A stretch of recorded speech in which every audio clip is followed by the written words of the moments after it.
Hello, good afternoon, good morning, wherever and whenever you're watching from.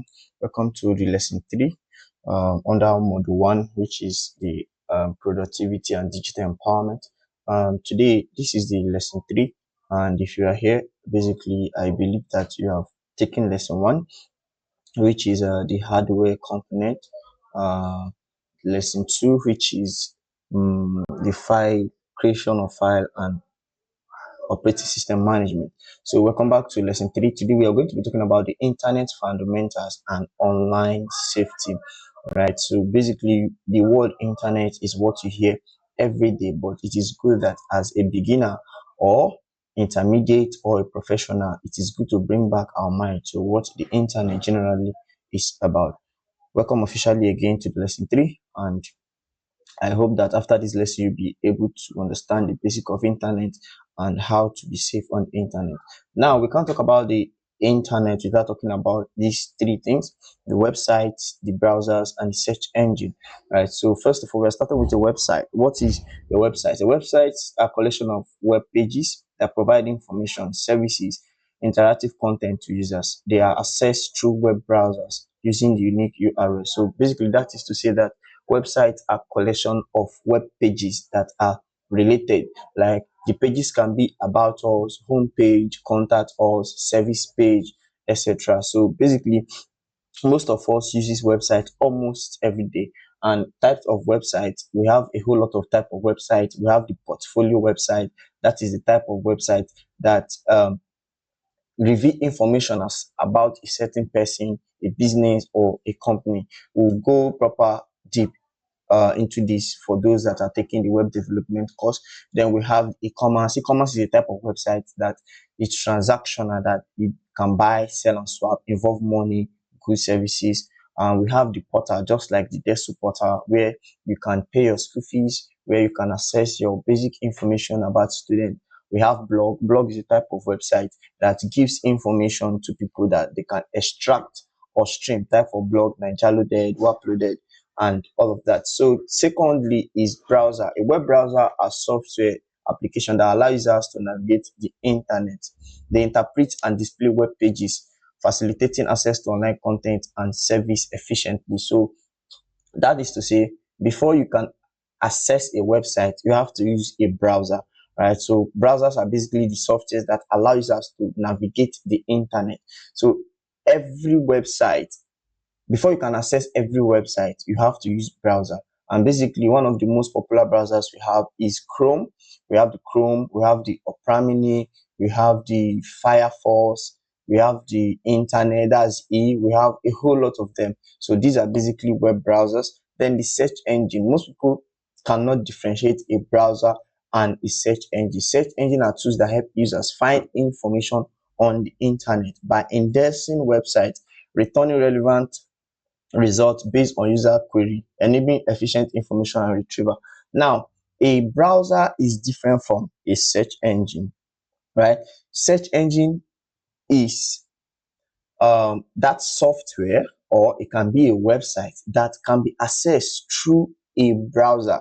And search engine can come in the form of website. It can come in the form of application. A good example of search engine is Google.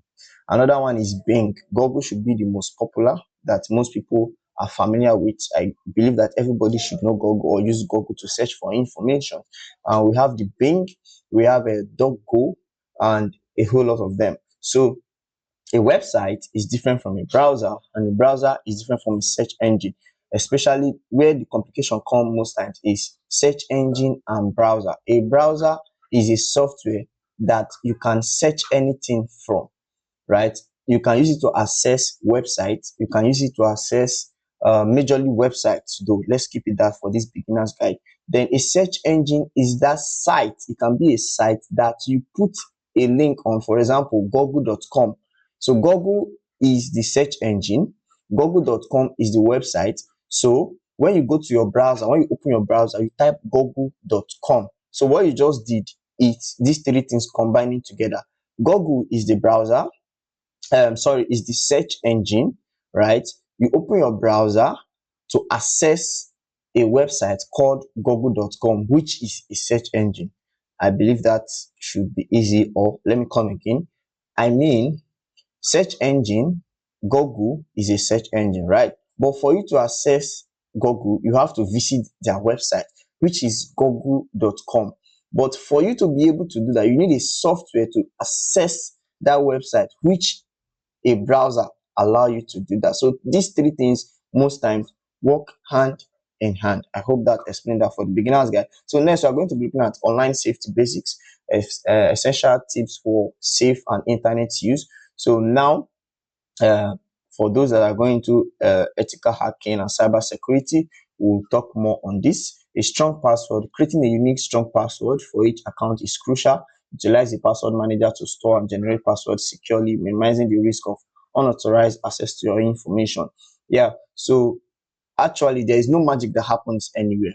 For you to actually be safe online, you have to practice uh, the need for a strong password. And basically, getting a strong password, you have to recommend you involving letters, numbers, special character keys, and maybe cap lock. So that means to say you can have a capital letter, small letter, a number, a dollar sign, a euro sign on the password. And don't use things that don't use your name, don't use maybe your date of birth, don't use your wife name, husband name, or anything related, right? So you can use something that if people look at you, they won't even think towards that direction. So this is how best you can keep your accounts or every other thing related to online strong. Now, secure websites. Always check secure website by looking for the HTTPS in the URL and padlock icon in the address bar.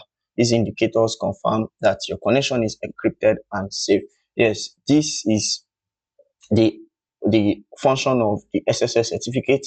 For those that are going deeper into web development, when we get to SSL and security of the website, we dive into this proper. But basically, thank God for search engines like Google, or let me say browsers like Chrome. Yeah, browsers like Chrome that help us to identify if our website is secured or not.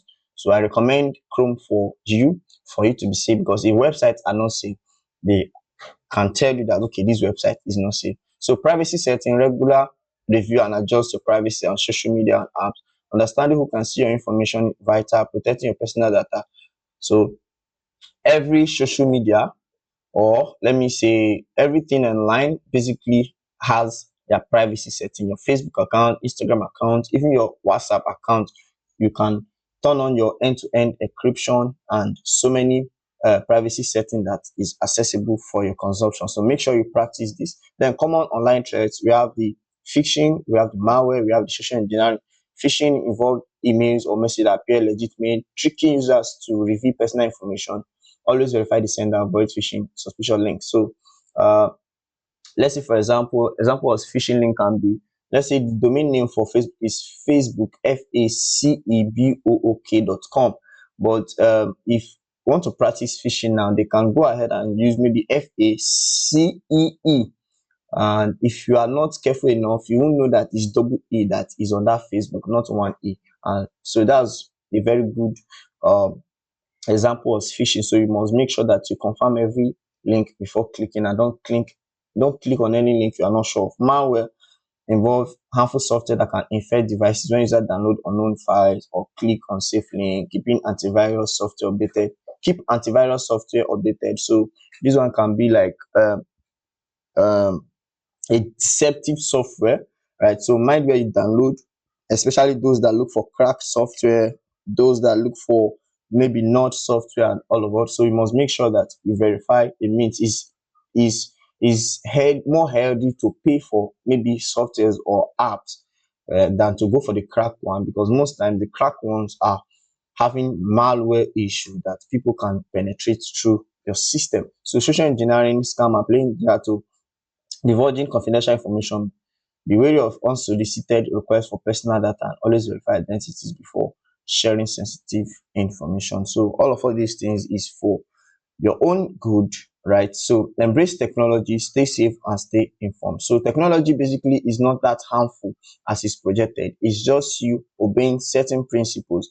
And with these principles, you should be safe online and avoid every form of threat. So thank you so much for listening, and I hope you learned one or two. You can leave your question in the comment section. I will do well to attend to them. See you in lesson 3.